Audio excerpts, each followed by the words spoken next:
G'day viewers and welcome back. This time going to be replacing trailer springs and then repurposing them. Stick around.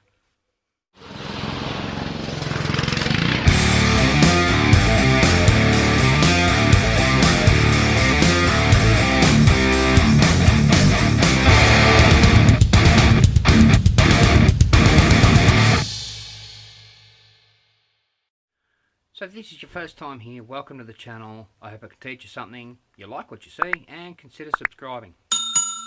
Now let me tell you a story. A few months ago, because I don't lend my trailer to anyone anymore, because it's been lent out a few times, and every time it's come back damaged, so nope. But my daughter needed to do a bit of a clean up, so I took my trailer over there, left it there for a week, went picked it up. And when I was on my way to the dump, I noticed it's not sitting right. It's sitting lopsided. So a quick investigation revealed this. Now obviously that's not still on the trailer. I've removed that from the trailer. But I now have new springs to replace them. And of course you don't replace one, you replace both. Standard operating procedure for anything automotive. If you replace something on one side, you pretty much have to replace it on the other side. Otherwise, well, if you don't, it's going to be different, and 10 to 1 the other side will go out in a couple of months. Anyway, I digress. So I have new springs. First thing, part 1, let's go replace some springs. Alright, well, I've already replaced one side. I had to, so I could move the trailer so I could get it this side. First thing you notice, lots of cobwebs. Get rid of them. And the way I have the trailer supported, I have a jack stand under the back, jockey wheel under the front, and there's the third point of triangulation. That jack is literally just supporting the axle. It's a little bit off centre. I'm hoping it'll be okay, because next thing I need to do is clean these and remove these nuts.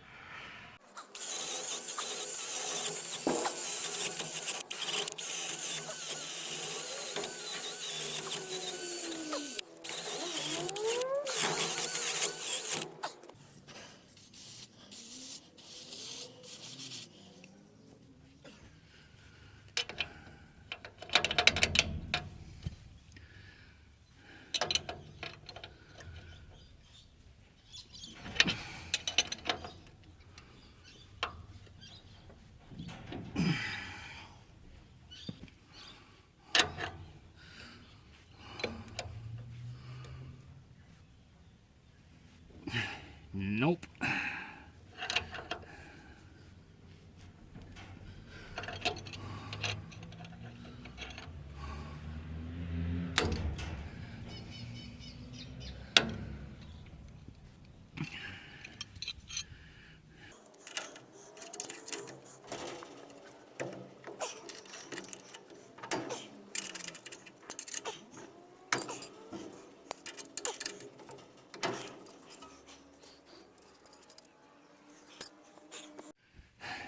Yeah, I kind of knew that was going to happen, because that happened on the other side.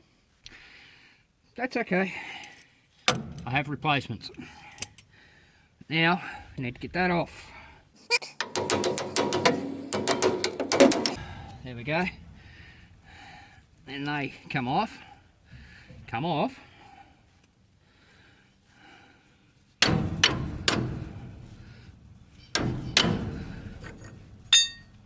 That one. There we go. That's all scrap metal. Now, the spring is loose from the axle. Now, I'm going to move back here to this bolt right here. Now these are what's called a slipper spring. The rear of the spring just slides in and out of that square section rectangular section. Obviously there's the other ones that have the what do you call it? I can't think of the name of it. Gone blank, but you know what I'm talking about. It's a shackle. Yeah, this is not a shackle type. This is just a slipper. So that bolt and that spring should now come out.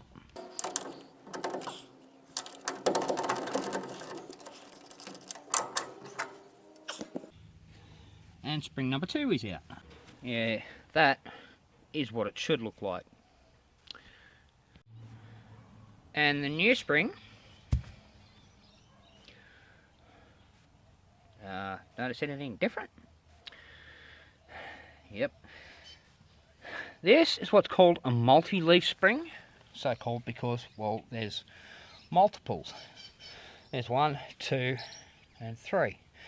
And they're all clamped together. This is what's called a parabolic spring. So called because, well, at one end, I think it's about 6 millimeters there. It's about the same at the other end, but in the middle, it gets a lot thicker. That's about 15 millimeters, so it's more than double its thickness, meaning that this part of the spring can handle more weight. So we don't need these extra leaves in that spring.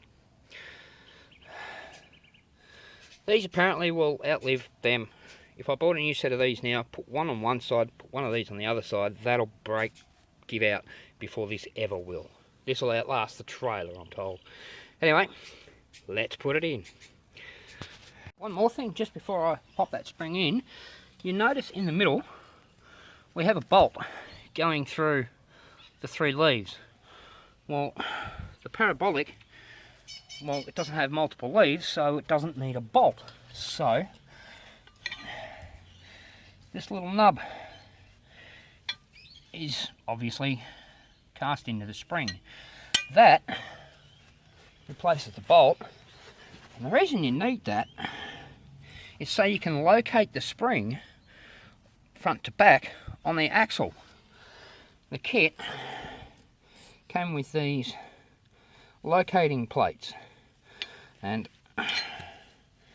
as you see, that fits over that little nub and hides it. However, as I said, they came with the kit. I don't need them because I have locating plates already mounted, welded to the axle. So that's going to go back exactly where it was. Slip that in there.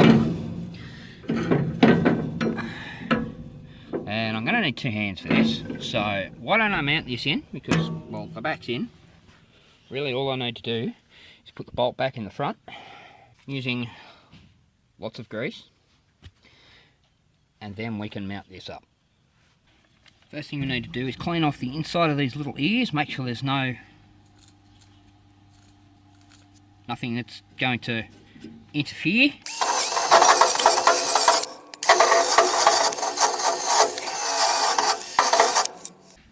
That ought to do it.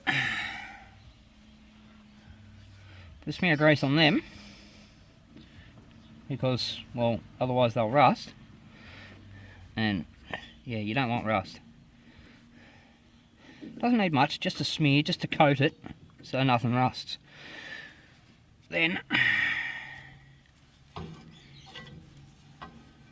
you want to put, well, as much as you can inside the installed rubber sleeve bush, and yep, back it on in there. Just when you think you have enough grease, give it some more. Now, grease up the bolt.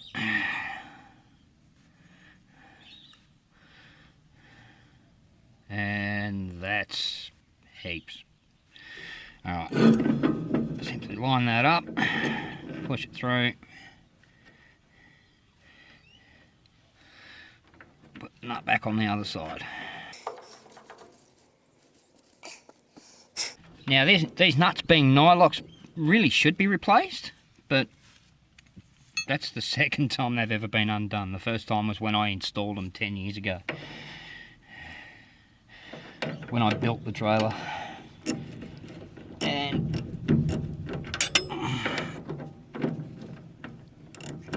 there we go.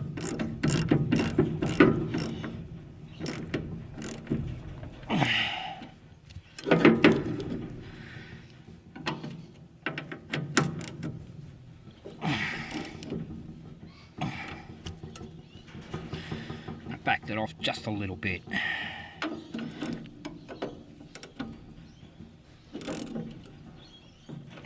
There we go. Right, now down here, you see that little nub? I let the jack down.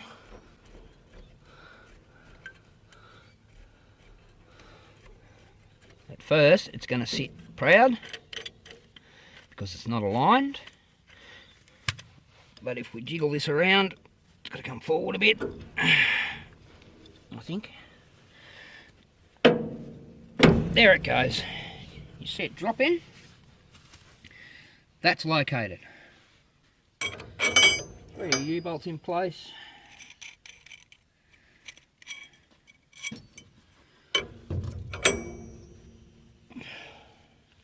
And I could use the original, these are called a fish plate. I could use these, but I had a bit of trouble on the other side lining everything up, so I have them.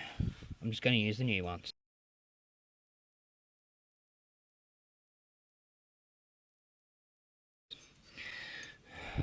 Pop that on there, and with the other hand, put one nut on with a washer. Well, that's just great. Alright, that's on. Grab another nut and washer and put it on the opposite corner.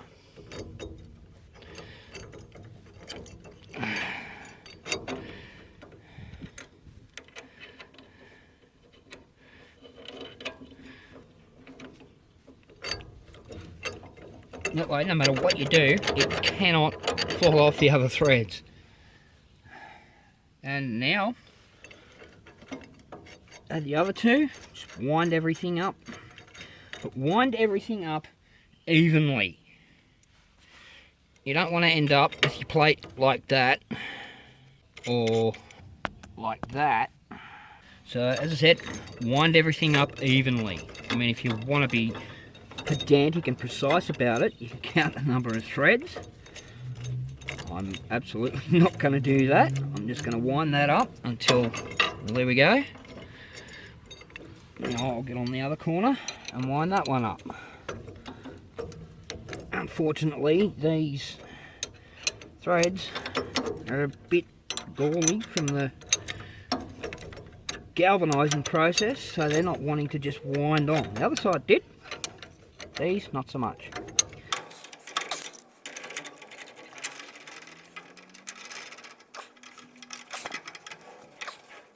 And as you just saw, the best way to check if everything's in place where it should be, just move everything around. That'll pull that side down. That's sitting moderate. We've got about the same gap front and back and side to side. I'll wind the other two up.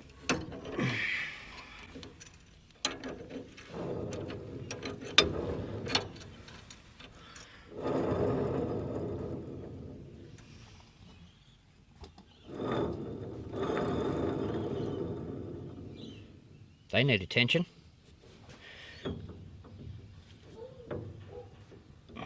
Yeah, they just need re-greasing.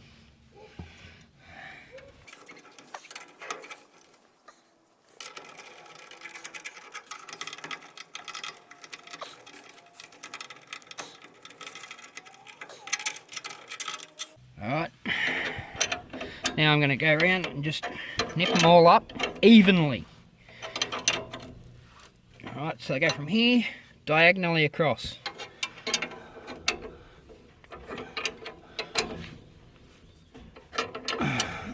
then it's probably a good idea to follow the U-joint across.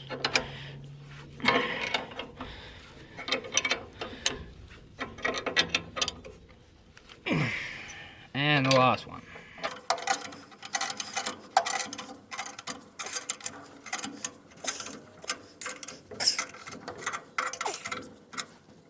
And unfortunately, they only sent me standard nuts.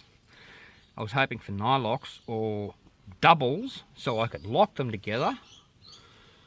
Unfortunately, that means I'm going to either have to get some more nuts or try and salvage these. Don't like my luck there. But, just got to pop the wheel back on and that part's done. Okay, now part 2, repurposing those springs. Well, regular viewers, I hope, know that I'm trained in automotive repairs and auto body repairs. And one tool that comes in a wide variety, which is very handy, it's called a body spoon. As I said, there's many different varieties, double-ended. Yeah, you can use pry bars, and I've seen guys use, I've even used pry bars as opposed to a body spoon, but it'd be nice to have them. And spring steel, that's the best material to make them from. Unfortunately, the process is going to involve a lot of cutting, grinding and welding, which equals heat, and spring steel doesn't really like heat. Having said that, I can harden. I can't put the spring back in them, but I don't really need the spring in them, I just need the hardness. So once I'm done cutting and grinding and welding and grinding, I'll just heat them up and reharden them. First thing to do, we've got to separate those leaves.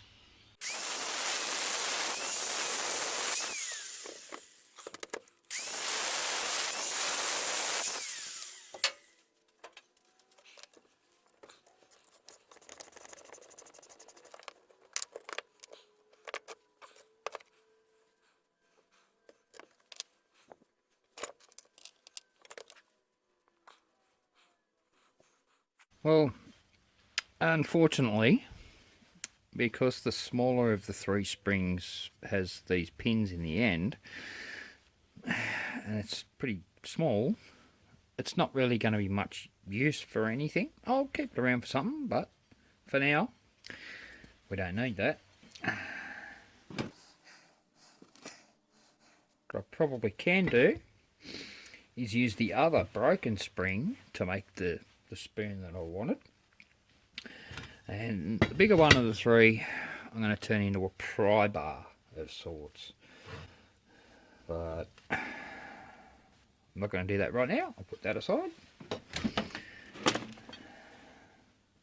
And this one, I'm going to make a double-ended spoon.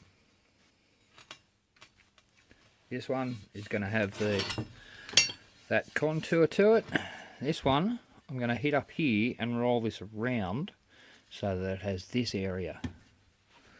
And in between, I'm going to split it into 3. Put one on top, one underneath. Weld it all together, so that'll be my handle. There's one, there's the other. I've just got to figure out my dimensions. First dimension to figure out, how wide is it?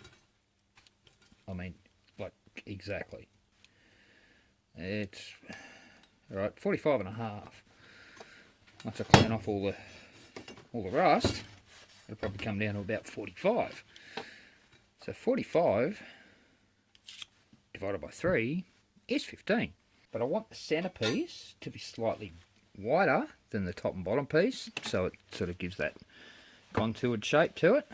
But if I take the center up to, say, up to 20, so that only leaves me 25 for the other 2. That's 12 and a half. That's a bit of a spread. So I need to find somewhere in between. So if I take 13 off each side, that's going to leave 19 in the middle. That seems reasonable. scratch gauge.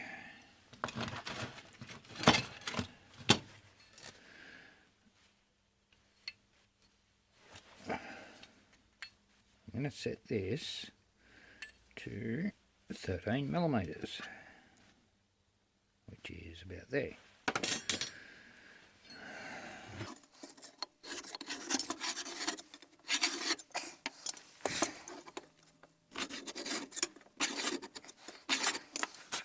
Just have to remember to cut on the inside of those lines, but that is in fact 19.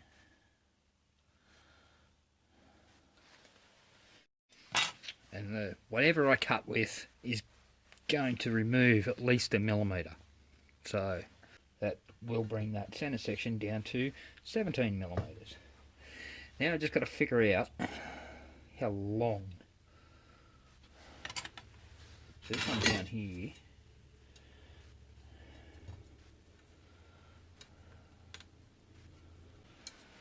that's 200 there. I'm obviously going to bend it somewhere before then, so that bend is going to start at about 150. I want a little bit more on this end if I can manage it. So there's 200. Yeah, that looks good to me. So if I cut out those two sections between those two 200 marks, we should be good. Now to figure out how to cut it.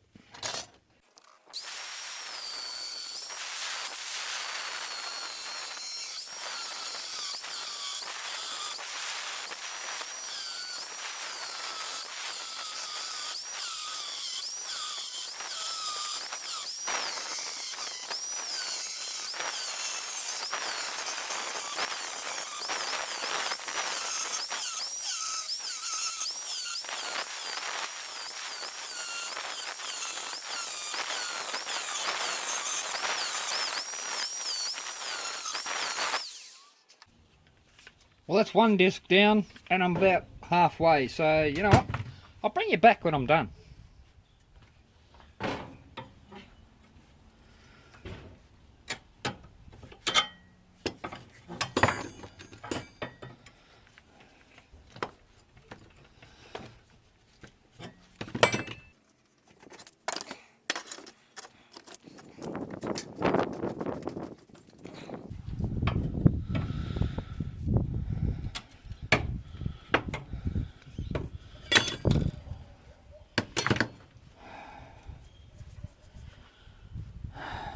Alright, those are out. Now I'm going to do something that's going to drive you all nuts.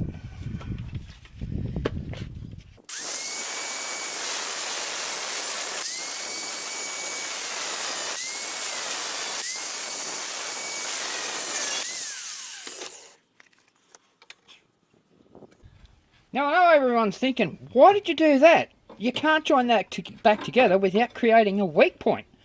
Well, guess what? There was a hole in it. It was a weak point anyway.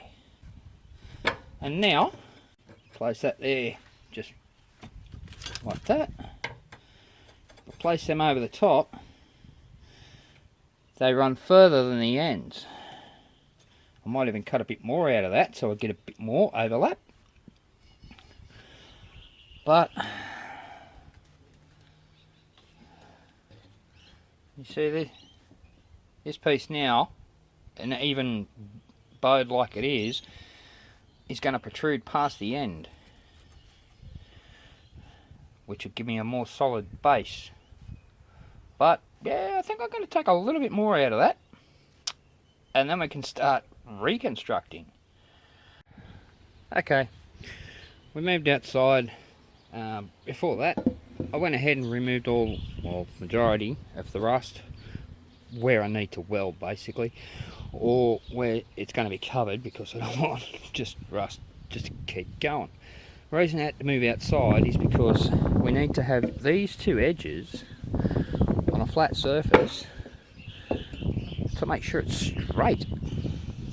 And no word of a lie, I clamp these inside, come outside, put it on here, and it's dead flat. I fluked that one, but now I'm going to weld here. That gives us the length and somewhat the shape. Then I can take that one off, clamp the other one on the other side, weld the other side. Then I can put them both on and weld everything together. Stay.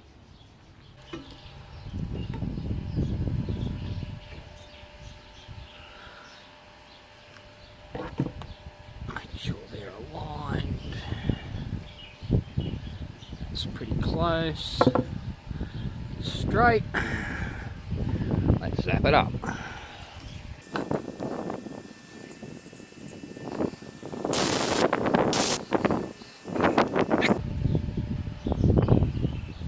Yes, I'm going to have to grind that down a little bit, but, well, that's it.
Now that I've welded that side, as you saw, turn over and do the other side again.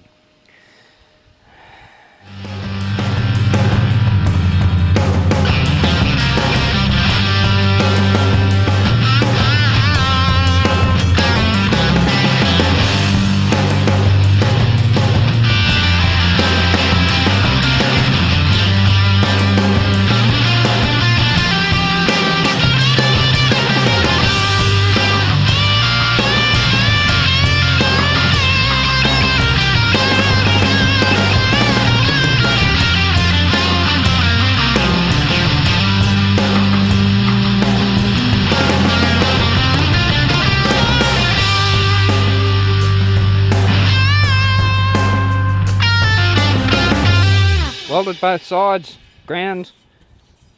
Now we need to put the outside riggers on. And again, yes, we know that's flat. Yeah, pretty close. It's a little bit twisted actually, but we'll fix that. Now, we need to get both of these on at the same time. Right, that one goes on top. Why? Because I haven't removed all the rust from that one yet. Goes about there. That one. Longer. How is that possible?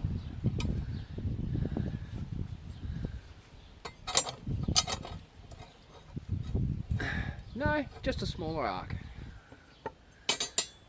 Science. That's fine about there. One of them in the middle. Now, you can line up the ends because see how they're all, well, not lined up. Push that one over a bit, about there. This one. About there. Now I'll clamp that. Too much. That'll do. That one looks about centered. That one looks about centered.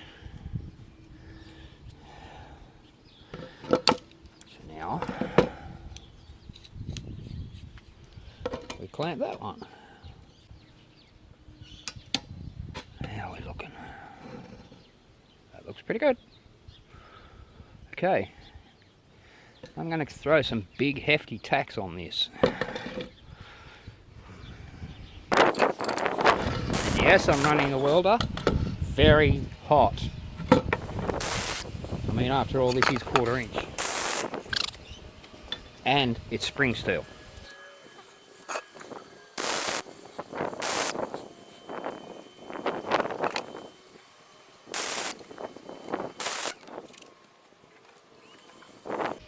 This is going to be a slow, painful process. That's the second time I just tripped the power board that's running the welder.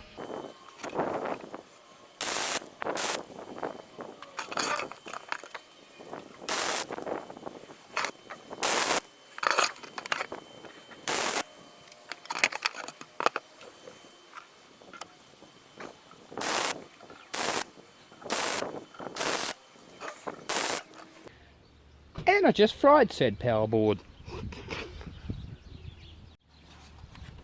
Yeah, it smells burnt, and well, that's the overload switch. It's fried. The downside to that is, well, this is the one, this switch controls all the power that goes into my garage because, well, I don't have power in this ancient structure, so I have to run a cable all the way into the house. And regular viewers would notice, no, that is not the cable for which I built the power reel a few months back. I'll put a link up here, because that power cable died. It kept tripping the main fuse in the house, so there's an issue with that cable. One of the issues I found, if I can find the right end, is to, it can't be one of them, it's one of these. One of the lines is severely corroded, which is not going to work. And, well, a continuity check meant that, well, I was getting power from there, the brown wire, to this blue wire. So, yeah, that doesn't work. I have replaced the cable, I just haven't installed it yet, because, well, I'm just working off this one temporarily. Oh, it smells of electrical fire in here. Okay, so, before I go any further, I need to replace that board. Or I could just plug the welder into the main power to finish that remaining tack. One tack to go, and it decides to die on me. Of course. Anyway, let's tack that and move on.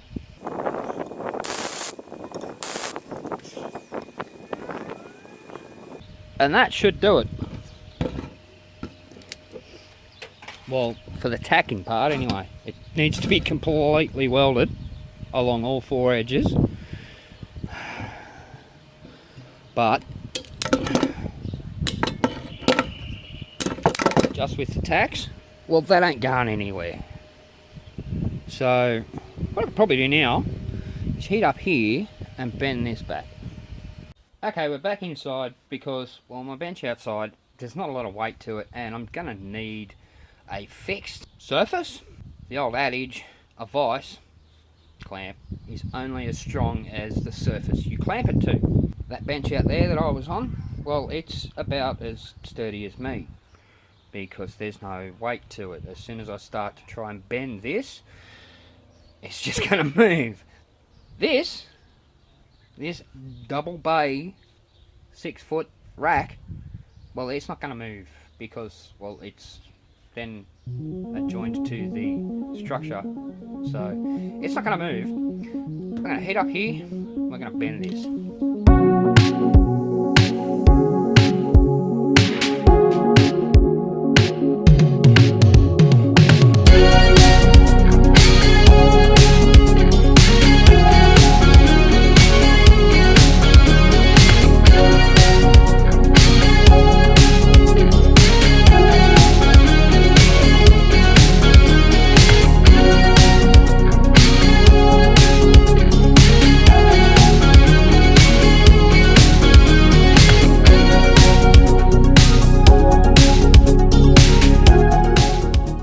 sure it's sped up, but that took the better part of 10 minutes. Yeah, spring steel doesn't like to heat up, apparently. We got there. Just in case anyone's wondering, why do I have the spring on a big steel block clamped to a wooden bench? That's working as a heat sink. That's not hot, but I'll guarantee that is. I'm not touching it, but I'll guarantee that's hot. If I clamped it straight to the bench, well, I'd have a bench on fire right now. But that's pretty much what we wanted. Now we can move on to the next step, well, which technically is welding, but I can't do that. So I'm going to go ahead and do that off camera over time, and I'll come back to you. And just in case anyone's wondering, that's what the whole thing looks like now that it's bent.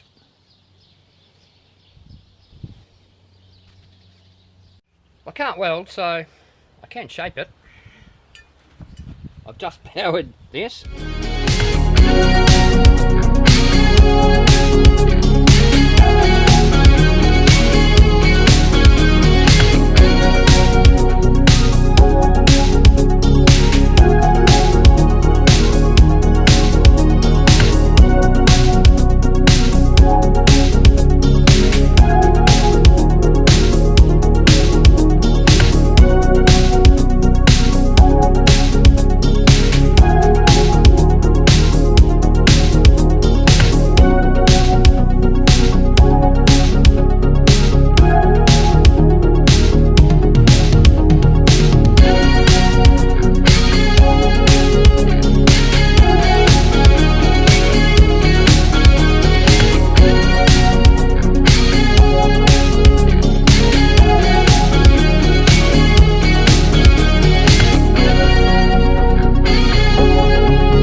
From the welding, that's done.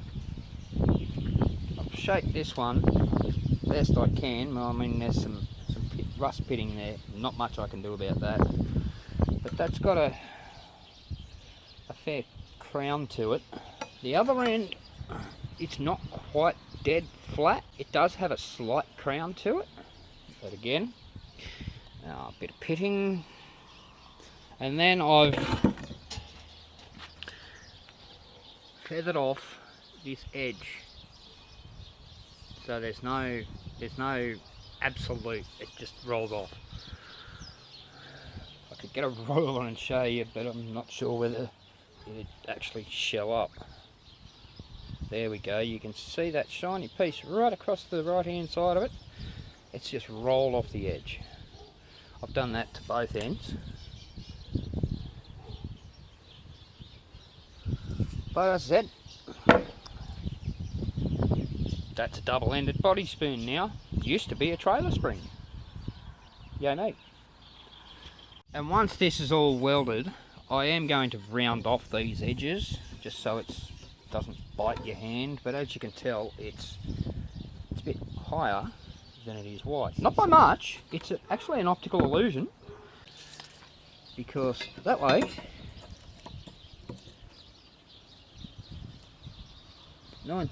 just over 19 millimeters. This way. Oh, it's 2 millimeters. That's 17. But once I add some weld to that, it'll get a bit wider. So, as I said, it looks a lot taller than it is wide, but there's only 2 millimeters in that. But again, as I said, once I weld that, I'm going to shape the handle so it's nice and ergonomic. You can hold it and do all that fun stuff. But for now, well, that's it for that one.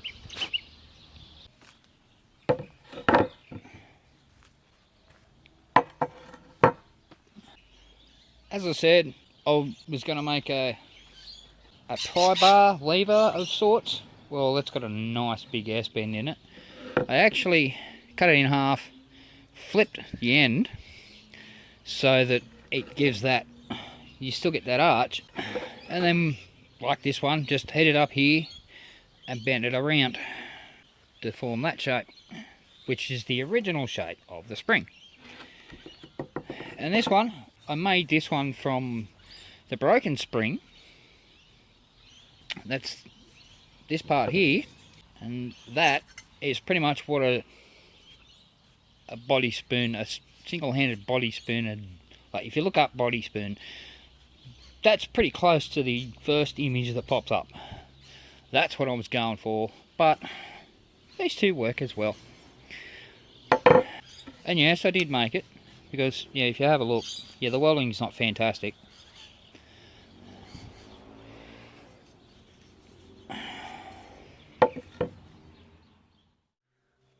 And as you probably noticed, the larger two aren't fully welded yet. I had to actually run straight off the lead that powers the whole garage, my whole shop, just to weld that. And then once I welded it, I immediately quenched it in oil to harden it. Didn't show that, whoops, sorry. But yeah, still need to finish welding the big two, shape them to what I want, but I can do that in my own time. We've got the main idea out there. Well, I hope someone got something out of this. I hope you like what you saw. And if you did, go ahead and hit that like button down below. While you're there, hit that subscribe button and the notification bell. Thanks everyone for watching, and I'll see you on the next one.